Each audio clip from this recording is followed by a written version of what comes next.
ಆತ್ಮೀಯ ಬಂಧುಗಳೇ, ಮಹಾಭಾರತ ಭೀಷ್ಮ ಪರ್ವ. ಇದರಿಂದ ಯುದ್ಧದಲ್ಲಿ ಭೀಷ್ಮರ ಪತನವಾದದ್ದನ್ನು ಕೇಳಿ ಧೃತರಾಷ್ಟ್ರನ ವಿಷಾದ ಮತ್ತು ಸಂಜಯನ ಮೂಲಕ ಕೌರವ ಸೇನೆಯ ಸಂಘಟನೆಯ ವರ್ಣನೆ, ಈ ವಿಷಯದ ಬಗ್ಗೆ ನಾವು ತಿಳ್ಕೊಳ್ತಾ ಇದ್ವಿ. ಹೋದ ಭಾಗದಲ್ಲಿ ಧೃತರಾಷ್ಟ್ರನಿಗೆ ಭೀಷ್ಮಾಚಾರ್ಯರು ಸತ್ತು ಶರಶಯ್ಯಲ್ಲಿ ಮಲಗಿದ್ದಾರೆ ಅನ್ನುವಂಥ ವಿಷಯ ಗೊತ್ತಾಗಿದ ತಕ್ಷಣ ಸಂಜಯನಿಗೆ ಕೇಳ್ತಾರೆ, ನನ್ನ ಹೃದಯ ಕಲ್ಲಾಗ್ಬಿಟ್ಟಿದೆಯೇನೋ, ಅದಕ್ಕೆ ಭೀಷ್ಮರು ಸತ್ತಿರುವಂಥ ವಿಷಯ ಕೇಳಿ ಕೂಡ ನನ್ನ ಹೃದಯ ಹೊಡೆದೋಗ್ತಾ ಇಲ್ಲ. ಸೊ ಅವರು ಅಷ್ಟು ಬಲಶಾಲಿಗಳಾಗಿದ್ದರೂ ಕೂಡ ಅವರು ಹೇಗೆ ಶಿಖಂಡಿಯ ಕೈಯಲ್ಲಿ ಸತ್ರು, ಮತ್ತು ಅವ್ರ ಜೊತೆ ಯಾರಿದ್ರು, ದುರ್ಯೋಧನ ಏನೇನೆಲ್ಲ ಮಾಡ್ದ, ಆಮೇಲೆ ಯಾರ್ಯಾರು ಹೇಗೆ ಹೊಡೆದಾಡಿದ್ರು, ಆಮೇಲೆ ಇನ್ನು ರಾಜರು ಬೇರೆ ಬೇರೆ ರಾಜರೆಲ್ಲ ಇದ್ರಲ್ವ, ಅವರೆಲ್ಲ ಹೇಗೆ ಹೋರಾಡಿದ್ರು, ಆಮೇಲೆ ನ್ಯಾಯ ಅನ್ಯಾಯದಿಂದ ನಡೆದ ಎಲ್ಲ ಘಟನೆಗಳನ್ನು ಕೂಡ ನನಗೆ ತಿಳಿಸು. ಆಮೇಲೆ ನಾನು ಗೆಲ್ಲಲೇಬೇಕು ಅನ್ನುವಂಥ ಇಚ್ಛೆ ಇಟ್ಕೊಂಡು ಭೀಷ್ಮರು ಏನೆಲ್ಲ ಒಳ್ಳೆ ತೇಜಸ್ವಿಯಾದಂಥ ಕೆಲಸಗಳನ್ನು ಮಾಡಿದಾರೋ ಅದನ್ನು ತಿಳಿಸು. ಮತ್ತು ಕೌರವ ಮತ್ತು ಪಾಂಡವರ ಸೈನ್ಯದಲ್ಲಿ ಯಾವ ರೀತಿ ಯುದ್ಧ ಆಯಿತು, ಯಾವ ಕ್ರಮದಲ್ಲಿ, ಯಾವ ಸಮಯದಲ್ಲಿ, ಯಾವ ರೀತಿ ಎಲ್ಲ ಅಲ್ಲಿ ಕೆಲಸಗಳೆಲ್ಲ ನಡೀತೋ ಅದೆಲ್ಲವನ್ನು ಕೂಡ ನನಗೆ ವಿವರವಾಗಿ ತಿಳಿಸು ಅಂತಂದ್ಬಿಟ್ಟು ಸಂಜಯನಿಗೆ ಅವರು ಕೇಳ್ಕೊಳ್ತಾರೆ.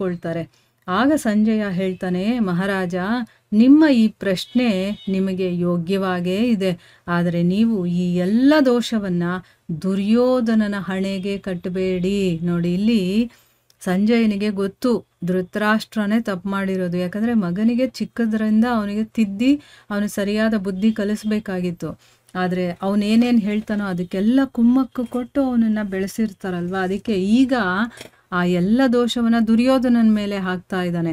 ಅದಕ್ಕಿಲ್ಲಿ ಸಂಜಯ ಡೈರೆಕ್ಟಾಗಿ ಹೇಳ್ತಾ ಇದ್ದಾನೆ, ದೋಷ ಎಲ್ಲ ದುರ್ಯೋಧನನ ಹಣೆಗೆ ಕಟ್ಟಬೇಡಿ.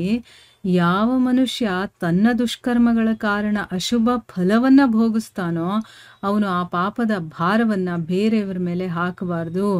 ಅಂದರೆ ಇಲ್ಲಿ ನಿಮ್ಮ ದುಷ್ಕರ್ಮಗಳ ಕಾರಣದಿಂದ ಇದೆಲ್ಲ ಆಗ್ತಾ ಇರೋದು, ಈಗ ಅದರ ಫಲವನ್ನು ಬೇರೆಯವ್ರ ಮೇಲೆ ಹಾಕ್ತಾ ಇದ್ದೀರಲ್ಲ, ಅದು ತಪ್ಪು ಅಂತ ಹೇಳ್ತಾ ಇದ್ದಾರೆ. ನೀವು ಮಾಡಿದ ಪಾಪನ ನೀವು ಅನುಭವಿಸ್ತಾ ಇದ್ದೀರಾ, ಅದನ್ನು ನಿಮ್ಮ ಮಗನ ಮೇಲೆ ಯಾಕೆ ಹಾಕ್ತಾ ಇದ್ದೀರಾ ಅನ್ನೋ ರೀತಿಯಲ್ಲಿ ಅವನು ಹೇಳ್ತಾ ಇದ್ದಾನೆ.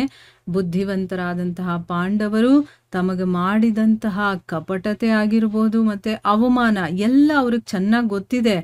ಆದರೂ ಕೂಡ ಅವರು ಕೇವಲ ನಿಮ್ಮನ್ನು ನೋಡಿ ನಿಮಗೆ ಗೌರವವನ್ನು ಕೊಟ್ಟು ತಮ್ಮ ಮಂತ್ರಿಗಳ ಸಹಿತ ಅವರು ಆ ಕಾಡಲ್ಲಿದ್ದು ಎಲ್ಲವನ್ನ ಕೂಡ ಸಹಿಸ್ಕೊಂಡಿದ್ದಾರೆ.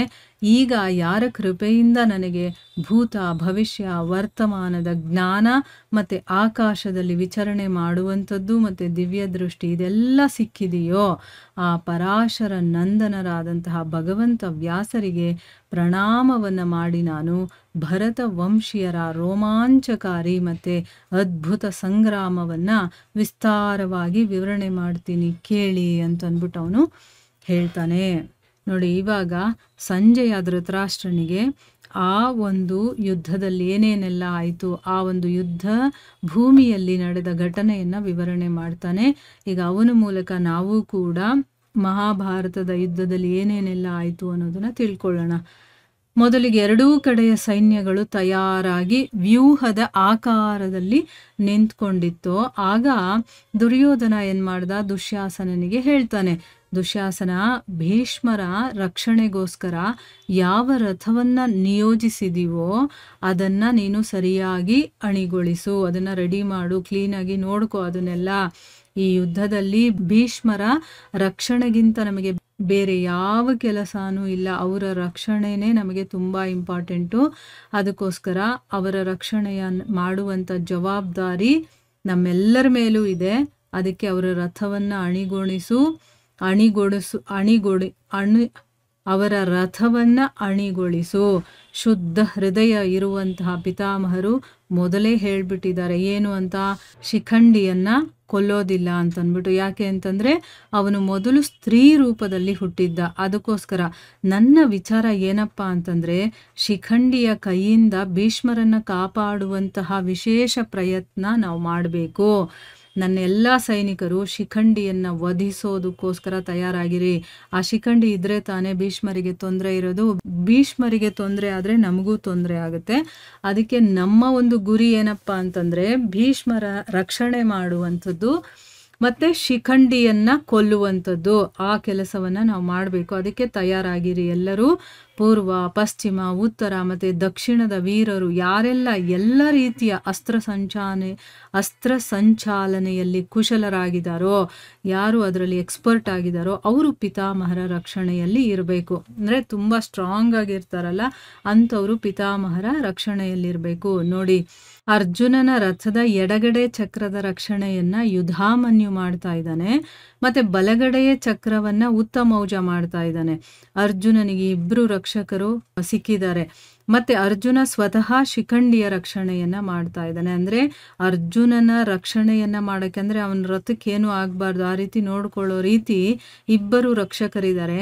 ಅರ್ಜುನ ಏನು ಮಾಡ್ತಾ ಇದ್ದಾನೆ? ಶಿಖಂಡಿಯ ರಕ್ಷಣೆ ಮಾಡ್ತಾ ಇದ್ದಾನೆ. ಅದಕ್ಕೋಸ್ಕರ ನೀವೇನಾದರೂ ಈ ರೀತಿ ಮಾಡಬೇಕು.